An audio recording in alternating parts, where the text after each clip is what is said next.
Hey everyone, hope you're well. I'm quite excited today because I got a bit of an unexpected message in the week. Kevin messaged me saying that he's doing a panel on Sunday at Comic Con, the Neurodiversity panel, and the Aspie world can no longer make it. So he needed someone last minute to just step in and join them in the panel. So I'm joining Kev, who's already pretty big in his own right, and a lady who goes by the name Schnumm. I've had to look at that to make sure I'm pronouncing it right. Schnumm, who's a comic book artist who I've actually seen a lot of her comics over the years. So I'm more impressed about seeing her than I am Kev because I see Kev all the time. Kev's obviously missed several 100,000 followers on the internet, but a comic book artist whose stuff I've seen out in the wild, I'm like, this is cool. And then a lady called Rach Idowu, who I'm not familiar with, but I'm following her on Twitter. She seems very cool too. So yeah, I wasn't expecting that. I'm basically a filler. I get that. I'm not the Aspie World Daniel. I think that's his name, Dan. I'm not obviously. I'm not trying to fill his shoes, but it's going to be a big gap to try and even just fill a space. I've had to send us a headshot and a blurb, so I've just been like, Sheepdog does, vlogs and streaming and writing and bits and pieces and stuff and like that. And yeah, it should be. I'm excited. I'm super happy to be going to Comic Con anyway, Saturday and Sunday, and I'm meeting a few of you there. Kiva's been daily reminders that she's going to see us at the weekend. I know Andy Barter's going. If any of you are going, you haven't told me, let me know, and I'll give you a wave while I'm there. I've mentioned before, I'm pretty terrible at remembering faces, so please don't be offended if I'm like, genuinely I'm terrible with faces and names to an extent. I mentioned before, for ages I was like, is Pab's name Paul? Is it Paul? And I was just like, I'd always be like Pab, because I'd be like, I don't know if it's Paul, and it just always used to make me feel uncomfortable, even though I knew it was, and half the time I'm bang on, but I'm just like So yeah, I'm excited about that. I don't know what we're going to really be talking about. I know that last time they had questions prepared and then they answered questions from the crowd. So I guess it's going to be that. I'm sat between Mr. Several 100,000 followers and two ladies who are very popular online, and I imagine I'll just be there. It'll be fine. I'll get involved in the conversation. You lot know what I'm like. I can spin the smallest topic into a 25-minute vlog, so I'll be able to talk. And I don't doubt that I'll be able to talk. It's just feeling a little bit like, yeah, my experience in neurodiversity is very dependent on you lot, what you've taught me over the years, what I've learned with Ollie, what I've learned about myself, the fact that I'm going through this annoying system now, trying to diagnose myself, and yeah, it's probably. Reading about these people, it's not the people on the panel. It's not too dissimilar. Most of them were adult diagnoses and learning about stuff online and sharing intelligence and so forth. So I'm excited. I'm very excited. It has been entertaining reading the messages where they're like, oh, I'm really pleased I'm going to be on a panel with Lelujo, with Schnumm, and it's a bit like, yeah, I know. But no, loving it. So that was very exciting news. If you're there, come see us. I'm sure you were already going because Kev's already doing it, but happy days. I'm also excited because this is the event where I get to kind of go and basically buy loads of presents for my family and just show how much I understand Emily's enjoyment of art, or what a geek Ollie is, or what an emerging geek, a bigger geek than Ollie, Ben is. Ben's Mr. I'm obsessed with Spider-Man. Spider-Man's the coolest thing ever. He absolutely, that's what Spider-Man and Batman are all he wants. He's like, I want this. It's like, okay, cool, you're a proper geek. Let's get going. And good on him. So I've also got my dad a birthday present, which he said, get me anything Batman. And I'm like, that's too vague for someone with my pea brain. I've sent him a comic in case I fail. I've sent him like I shouldn't have said this because he might watch the vlog, but I've sent him a present, I should have said, that's arriving on Sunday, so that he's got something in case I just absolutely fail when I'm trying to find him something at Comic-Con. We'll see what happens. I probably won't fail. Like, I know what he likes, but I just don't want to get there and then be like, oh, they don't have any of the things I imagined. because that's what I do. I imagine the sort of thing I want to get them, and then I walk around looking for it for ages, and it's not there, and then I have to find something else. So we'll see what happens. Claire, I don't have a clue what to get her. Like, she doesn't know what she wants for birthdays ever. She's like me. We're both a pain. I will try and find her something nice. I'll take some pictures of. I know that she always used to like going to their pajamas and stuff. There, they used to have some quite cute pajamas that had little monsters on them and stuff. And I'll just take some pictures and send them to her and say, "Do you want these?" And I'm sure she'll be like, "Yes, please, this size." And then I'll get stuff for me, which is obviously the real reason I'm excited. But I know I'm more excited about the giving. So updates from last vlog. I had a call with school earlier. We're talking about Ollie's timetable and when he goes back to school after half term, which is this week coming, like from Monday. They seem to be suggesting that he will get back to full time in school. And last time I talked about school, we were talking about how he basically wasn't coping. He wasn't sitting in class at all. He wasn't doing anything in class for very long. He'd basically have to go and leave the room, and he'd have to spend some time on a computer or whatever it was. He was only really doing sort of 2 hours in the classroom at best, and then doing like bug hunting or other skill-based things outside to teach him a little bit about the world and a little bit about whatever. So they told me that they've recently done some benchmarking, or at least they've done benchmarking from last year. And I'm surprised to learn that Ollie's actually on target. He's performing at the expected level for maths and reading. I knew he was for reading because I've been hammering books left, right, and centre. But maths, I was like, I don't even know where to begin on what you need to know where you are. But they said, no, he's on complete course for maths and reading. And they said, when he's in the class, he acts like he's not listening at all. He seems like he's completely disengaged. But then you ask him questions and he's got it all. And so she was like, his new teacher needs to learn that, and he's learning that when he sees Ollie just doing something else, he's actually doing that to kind of occupy himself while he listens. And I know that's where fidget toys come in, and maybe we do need to go down that route more. We have had fidget stuff in the past, but we felt like it just become a bit of a problem. But maybe he just needs a fidget toy so he can sit in the chair and follow, and we need to just find the right one for him. So that's something I'm going to think about. But they were saying that, yeah, when we obviously last spoke to school, we were very much like, there's nothing more we can try. There's nothing more that can happen. He's going to have to move eventually. That was the feeling I was getting. And then they've been waiting for an ed psych to come in so they can justify getting him a one-to-one TA. And they basically said that the ed psych doesn't want to come in because they're kind of like, why do you need me to decide that? Like, I've told you he's autistic. He's autistic. You've been diagnosed as autistic. That's it.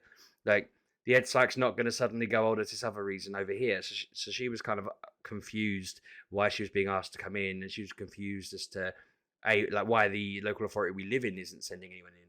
So because they were like, this is taking forever, they got Autism Outreach to come in and just do some reports. And those people are awesome. I don't know whether they're everywhere or just a Cambridgeshire thing. I don't think they're in Lincolnshire. But they basically have written a report and said, there's lots of things that you could be doing that you're not doing, so try these things. And the school are sort of like, oh, actually, those things are really clever ideas. And they gave me, I mean, they're doing some training. They didn't really go into great detail about what they are. I'll find out tomorrow in a call, hopefully. But she said that they've suddenly got to another point where they're being told, actually do these things. And they're thinking, well, no, those things look all right. And they have been working. His one-to-one TA is on isolation at the moment because her daughter's got COVID. And so have two other TAs. They've had to isolate. So the school have been absolutely creaking at the seams trying to make this work. But Ollie's had a really good week. And they were kind of just like, this seemed like the absolute nightmare scenario of, oh my God, there's so few people and all of the kids in need help. But she said they've all just been, I mean, Ollie's been coming home, no problems, no sort of lashing out, no arguments, no issues, no complaints, just happy. And he was telling me he did some classwork, he'd been in class and that kind of thing. And they've worked out routines, like his TA said, when he gets in, she said, if he gets 10 minutes with a friend, he immediately is prepared to work. Whereas what they were doing before was going, no, it's time to work now, let's get on with it. Oh no, you'll see your friend at break time. And they've just learned that actually he just needs to get it out of his head. He just needs to move past it by doing it. And because she's figured that out, she said that's making a world of difference.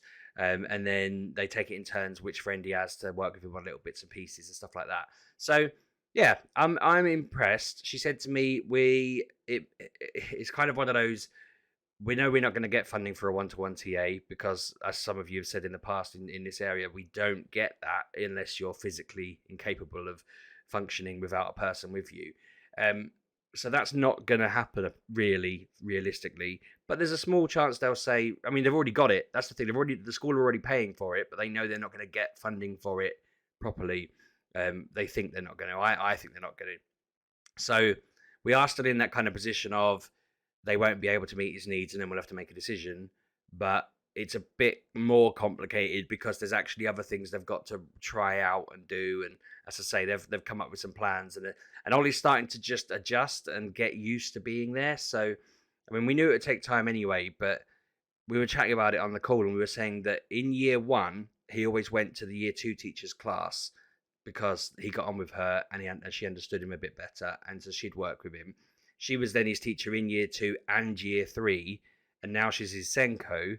So she's kind of like, we've not had a problem for 2 and a bit years because she's been doing all the teaching, whereas now he's got this new teacher who needs to just figure him out. So she was saying, that teacher said, well, who's with Oliver today? And she was like, you're going to have to do it. And he's just got on with it, and he's been fine. As I say, the week's been fine. But the teacher's obviously been a bit nervous about meeting his needs because it is a lot of needs. I understand. I don't think he's shirking anything. I'm not here to say the teacher's not meeting his needs, he's shirking. He's thinking, well, I know this kid needs a one-to-one TA and he's not got it, kind of thing. What do I do? He's probably not. I mean, this is uncharted times as well, isn't it? It's very unusual for people to be having to isolate and drop off and do stuff because it's everywhere. What a weird scenario we're living in at the moment. I'm still slightly nervous about that with Comic-Con. I'll be wearing a mask all the time. I assume on stage you won't be, but the rest of the time, masked up, gloved up on the trains, alcohol gel everywhere, and just hiding from the germs. But I think that is everything that's really going on. I'm very excited, as I say. Everyone seems happy. They're all excited for me to be going to get them stuff at the weekend. I've got a promise with Ben. Ben's going through a phase of forgetting to go to the toilet, so I've promised him Batman robots and sweets and books from Comic-Con if he can just last the rest of the week. So fingers crossed he gets through today and tomorrow. But bless him, he just doesn't see the he just doesn't see the point. I think he just doesn't. He thinks, it's not a big deal. But I'm like, people are going to start laughing soon, mate. You need to get the big deal. He sees Ollie getting away with it at all, I think, which is a bit of a problem. Whereas Ollie genuinely can't feel it and doesn't know. He doesn't know when he needs to loo. Whereas Ben's just like, meh, it's all right. I get changed, it's fine. And it's a nightmare having a kid who's the youngest in the year, youngest in the school, because they're saying he's not really ready. He doesn't remember things. Claire was telling me that they're going through words, and I can't remember what, I think it was matter, something like, I don't know. And she was like, she went, t, and then he couldn't remember even though it was 2 letters ago. And it was like, it's literally there. You literally went to. So, they're saying he's not really ready yet. I guess he's not developed that language part of his brain as much yet, because he is only 4 and 1 month, 2 months. 2 months, 4 and 2. I know I'm not really counting that as his age, but he's only been 4 for 2 months on Monday next week. So he is pretty young. There's kids in his class who are turning 5 now, and he's still barely 4. So, headache. More stuff to worry about, more stuff to think about. But no, still feeling really good from the weekend away. All my friends who I was away with have reported back with really big colds. I don't seem to have it. I was slightly nervous that I had it beforehand. And I'm like, did I give them a cold? Have they got ill from me? I don't think I had a cold before I left, but I don't feel bad now, although I do need to drink in a second. I was like, going through my thoughts then thinking, no, I don't feel 100% normal, but that's fine. I think everything's good. I think we just need to, I'm a little bit peeved that we're not quite on the, let's look at schools and go kind of thing with the HCP lady. But the fact that school are saying actually there's things we've started doing or we've just found out about or we've learned about. They did tell me the law has changed. I'd be interested in hearing this from people. If anyone knows, but she was saying something about they've been told now that they have to show they can meet the EHCP requirements, not the. So it was almost like the law has decoupled educational attainment from EHCP stuff. So she was saying, like, Now it won't be, can we get him to work at a year 4 level? It'll be, can we do the things on his EHCP? And if they can, then he can stay there. But it doesn't matter about the... Well, she didn't say it didn't matter. She just said it was decoupled. And we have to look at some form now, because they were talking about continuing with reduced timetable next term for a bit and then getting onto full time. And she was saying there's a form that we have to fill in that says that it's nothing.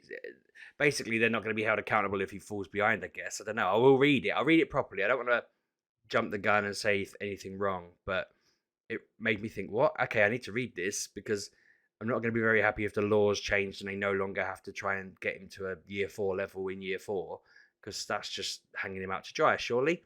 So I'll let you know what's your space on that.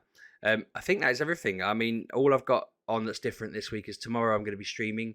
I built a drowned farm in Minecraft, and after a lot of tinkering last night on stream at the end, after the Back for Blood stream, it started to produce drowned that walk into a little bit whenever I can kill them. So when we start the stream, we'll spend a bit of time trying to get that to actually work and get me the trident.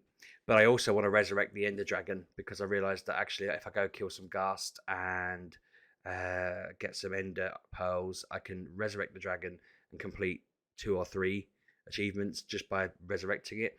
I don't think I'm going to kill it again, but that could be something we can look at trying to do for a laugh. You know, me 1v1 on the Ender Dragon. I mean, why not? Might actually work out. I might actually do it. We'll see. We'll see. So yeah, that is your lot. Check that out tomorrow on Twitch. I'll be on probably a little bit after 7, I'll say. Give myself a little bit of leeway. But I can be on later, because I don't really have to... I'm driving down to London on Saturday, so I don't know what time I'll be on till. But we'll play it by ear. It'll be a chilled stream. Nice, relaxing one. It's just one to make up for the fact I missed Sundays. But yeah, that's your lot. I hope you're all well. Let me know how your week's going in the comments.